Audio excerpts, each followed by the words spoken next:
నమస్తే, నేను మీ మధు. ఆంధ్ర సీఎం చంద్రబాబు నాయుడు ఢిల్లీకి వెళ్ళిన సంగతి అందరికీ తెలిసిందే. అయితే ఆయన ఉన్నటువంటి ఢిల్లీకి ఎందుకు వెళ్లారు అని చెప్పి ఎన్నో వార్తలు వైరల్ అయ్యాయి. ఒకవైపు వైసీపీ పార్టీ కూడా రకరకాల వార్తలు అయితే సృష్టించడం జరిగింది. ఆయన కేంద్ర కేబినెట్ ప్రక్షాళన కోసమే వెళ్లారా అన్న కొన్ని వార్తలు కూడా వైరల్ అవుతున్నాయి. మరి దీని గురించి ఈ రోజు క్లియర్ గా తెలుసుకుందాం. ప్రస్తుతం మనతో పాటు ఉన్నారు సీనియర్ జర్నలిస్ట్ సిఎస్ రావు గారు. వారిని అడిగి మరిన్ని విషయాలను తెలుసుకుందాం. నమస్కారం సార్.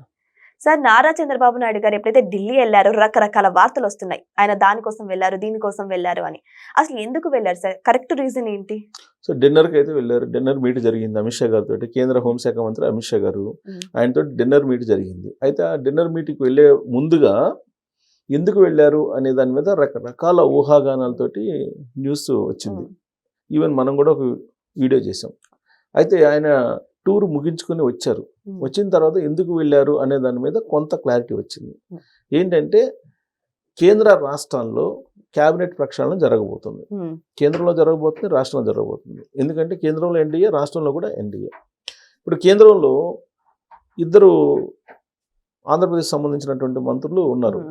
ఎవరు? రామ్మోహన్ నాయుడు గారు, అలాగే పెమ్మసాని చంద్రశేఖర్ గారు. వీళ్ళిద్దరూ మినిస్టర్స్గా ఉన్నారు. అయితే రాబోయేటువంటి రోజుల్లో ఒకవేళ షఫ్లింగ్ చేస్తే, మార్చాల్సి వస్తే ఎవరిని మార్చాలి అనే దాని మీద ఒక చర్చ జరిగి ఉండవచ్చు వాళ్ళిద్దరి మధ్య అనేది బయటకు వస్తుంది. వాళ్ళిద్దరిలో ఎవరు చెప్పరు కదా. చంద్రబాబు గారు చెప్పలేదు, ఇటు అమిత్ షా గారు చెప్పలేదు. కాకపోతే వాళ్ళు ఒక నిర్ణయానికి కూర్చుంటారు. కేంద్ర కేబినెట్ ప్రక్షాళన అంటే భాగస్వామ్య పక్షాలకి ఇంటిమేట్ చేస్తారు. ఇంటిమేట్ చేసి ఇంకో ఎక్స్-పర్సన్ని మేము పక్కన పెట్టాలనుకుంటున్నాము, మరి మీ ఆప్షన్ ఏంటి అని అడుగుతారు. సో అలాంటిది వాళ్ళిద్దరి మధ్య చర్చకి వచ్చి ఉండొచ్చు అనేది ఒకటి. So at the same time reciprocal రాష్ట్ర క్యాబినెట్ పరిస్థితి. రాష్ట్రంలో క్యాబినెట్ కూడా పనితీరు సరిగ్గా లేదనేది చంద్రబాబు నాయుడు గారు గత కొంతకాలంగా అప్పుడప్పుడు మాట్లాడుతూ ఉన్నారు, ఇండికేషన్స్ ఇస్తూ ఉన్నారు సహచర మంత్రులకి. అయినప్పటికీ కొంతమంది మార్చుకోవాలి. సో వాళ్ళని మార్చాల్సినటువంటి పరిస్థితి ఆయనకు కూడా ఏర్పడింది. ఎందుకనంటే ఇప్పటి వరకు ఈ 16-17 నెలల్లో అనేకమైనటువంటి సంక్షేమ కార్యక్రమాలు చేపట్టారు, అభివృద్ధి కార్యక్రమాలు చేపట్టారు. దాన్ని ప్రచారం చేసుకోలేకపోతున్నారు. చేసినంతగా ప్రచారం చేసుకోలేకపోతున్నారు. ప్రచారం మీన్స్ మీడియాలో కాదు, మీడియాలో చేస్తున్నారు. కానీ చేయాల్సింది ఎక్కడ? గ్రౌండ్లో చేయాలి. ప్రజల దగ్గరికి వెళ్ళి చెప్పాలి. ఇప్పుడు ప్రత్యర్థి పార్టీలు ఏం చెప్తున్నాయి? చంద్రబాబు నాయుడు గారు ఇచ్చినటువంటి హామీలు నెరవేర్చలేదు అని చెప్తున్నారు. ఆయన హామీలు అన్నారు, సూపర్ 6లు అన్నారు. సూపర్ 6లు ఎక్కడ అమలు చేశారు అని అంటున్నారు. అమలు చేశాము అని చెప్పే బాధ్యత ఎవరి మీద ఉంది? ఎమ్మెల్యేల మీద ఉంది, అలాగే మంత్రుల మీద ఉంది, లేదా ఇన్ఛార్జీల మీద ఉంది. ఇన్ఛార్జి మంత్రులు, ఎమ్మెల్యేలు వీళ్ళు చెప్పాలి. ప్రజల దగ్గరికి వెళ్ళి మేము అమలు చేసాము, మేము ఇచ్చినట్టు హామీలు ఇవి, మేము అమలు చేసామని చెప్పాలి. 1వ తారీఖు పెన్షన్లు ఇస్తున్నారు. 4,000 రూపాయల పెన్షన్లు అందరికీ తెలుసు కదా, ఇస్తున్నారు కదా. అన్నదాత సుఖీభవ పథకాన్ని అమలు చేస్తున్నారు. సిలిండర్లు, ఉచిత సిలిండర్లు ఇస్తున్నారు. తర్వాత తల్లికి వందనం అది ఇస్తున్నారు కదా. సో ఇవన్నీ, ఉచిత బస్సు, తర్వాత బీసీలకు రక్షణ కల్పించేటువంటి చట్టం, ఇవన్నీ ఆయన ఏదైతే సూపర్ 6లు చెప్పారో అవి ఇంప్లిమెంట్ చేస్తున్నారు. ఇంప్లిమెంటేషన్లో ఎక్కువ తక్కువలు, లేదంటే కొన్ని ల్యాప్సెస్ ఉండొచ్చు. ఏదైనా ఒక మ్యాసివ్ స్కీమ్స్ ఇంప్లిమెంట్ చేస్తున్నప్పుడు డెఫినెట్గా లోపాలు ఉంటాయి. అది పరిగణలోకి తీసుకోకుండా అసలు అమలు చేస్తారా లేదా చూసుకుంటే కనుక, ఇప్పుడు ఆయన ఏదైతే చెప్పారో అవి అమలు చేస్తున్నారు. మరి ఇది చెప్పడానికి ప్రజల మధ్యకి వెళ్ళాలి కదా. వీళ్ళు ప్రజల మధ్యకి వెళ్ళలేకపోతున్నారు. ప్రజల మధ్యకు వెళ్ళలేనటువంటి పరిస్థితుల్లో క్యాబినెట్ ఉంది, క్యాబినెట్లో ఎక్కువ భాగం ఉంది. దానికి కారణం ఏంటంటే అనుభవం లేనటువంటి వాళ్ళని తీసుకోవడం ఒక కారణం అని చెప్పేసి భావిస్తూ ఉన్నారు చంద్రబాబు నాయుడు గారు. అందుకే చాలా సందర్భాల్లో చెప్పారు, మీకు ఫస్ట్ టైం మినిస్టర్ ఇచ్చారు, అది మీరు అవగాహన పెంచుకొని దాన్ని డెవలప్ చేయాలి అని చెప్తూ వచ్చారు. బట్ సర్వేలలో కొంతమంది వెనకబడ్డారు. దాదాపు ఒక 5-6 మంత్రులు ఇవాళ తీసేయాల్సిన పరిస్థితి. క్యాబినెట్లో పక్కన పెడతారనేటువంటి టాక్ చాలా బలంగా కొంతకాలంగా వినిపిస్తూ ఉంది.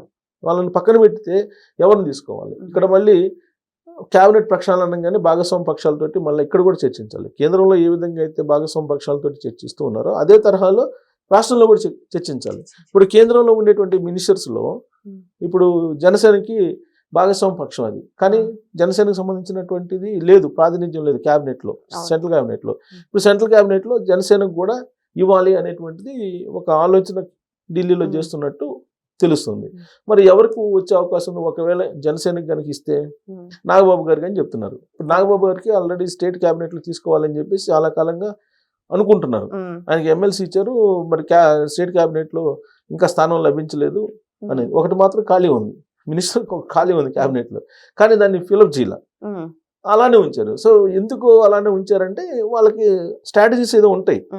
సో ఇప్పుడు నాగబాబు గారిని సెంట్రల్ క్యాబినెట్లోకి తీసుకునే అవకాశం, సహాయ మంత్రిగా తీసుకునేదానికి ఛాన్సెస్ ఉన్నాయి అనేది ఒకటి వినిపిస్తుంది. ఇన్ కేసు జనసేన నుంచి సహాయ మంత్రిగా తీసుకుంటే అప్పుడు ముగ్గురు అవుతారు. ఇప్పుడు ఆల్రెడీ తెలుగుదేశం పార్టీకి 2 ఉన్నారు, కానీ ఒకే రాష్ట్రానికి మూడు ఇస్తారా అంటే సరే భాగస్వామ్య పక్షాలు ఈక్వేషన్లో తీసుకుంటే ఇవ్వచ్చు. కాకపోతే ఈ మధ్య కాలంలో ఇండిగో ఇష్యూ వచ్చింది. ఇండిగో ఇష్యూ వచ్చినప్పుడు రామ్మోహన్ నాయుడు గారి మీద కొంత ఏదో ఒక సెక్షన్ ఆఫ్ బీజేపీ పీపుల్ అసహనంగా ఉన్నారు, అసంతృప్తిగా ఉన్నారు. ఆ తర్వాత ఇండిగో సంస్థకు సంబంధించి కూడా బలమైనటువంటి కార్పొరేట్ కంపెనీ కదా, వాళ్ళు కూడా లాబింగ్ నడుపుతారు జనరల్గా. ఇప్పుడు మనం అనుకుంటున్న విధంగా ఎన్డీఏ ఉన్నా లేదంటే ఇండియా కూటమి ఉన్నా, గతంలో యూపీఏ 1 యూపీఏ 2 ఉన్నా, ఏదున్నా సరే నడిపేది రిలయన్స్, అంబానీ, ఆదానీలే తెర వెనుక. వాళ్ళ యొక్క ప్రమేయం, వాళ్ళ యొక్క ప్రభావం చాలా ఎక్కువ ఉంటుంది ప్రభుత్వాల మీద.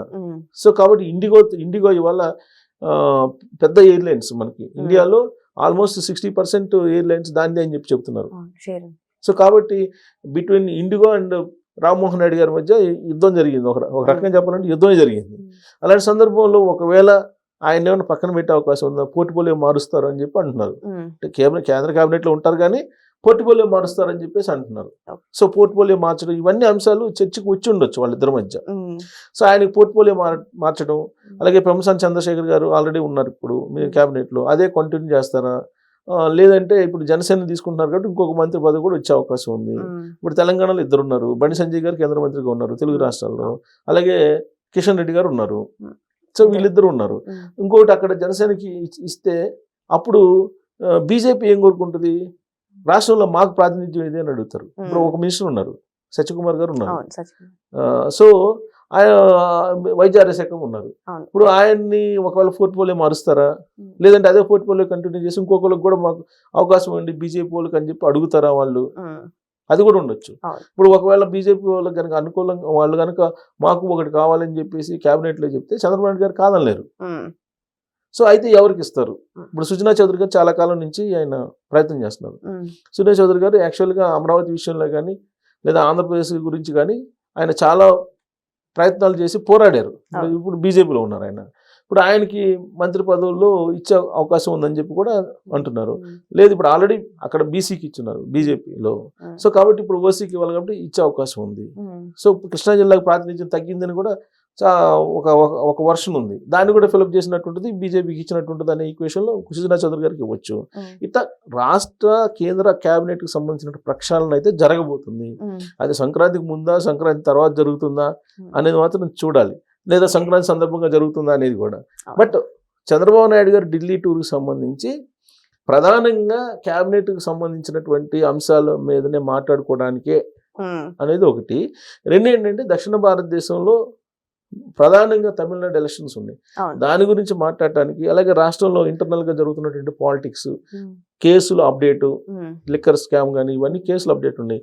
కల్తీ నెయ్యికి సంబంధించి కానీ, పరకాణి కేసు కానీ, ఇవన్నీ కేసులు అప్డేట్కి సంబంధించి. ఎందుకంటే కేంద్ర హోంశాఖ కాబట్టి ఆయన దగ్గర రిపోర్ట్స్ ఉంటాయి, వాటిని కూడా ప్రస్తావించుకొని ఉండవచ్చు. అయితే ఇవి కాకుండా ఇంపార్టెంట్ ఏంటంటే వర్షాకాల సమావేశాలు ప్రారంభమవుతున్నాయి, శీతాకాల సమావేశాలు, ఇది పార్లమెంటు.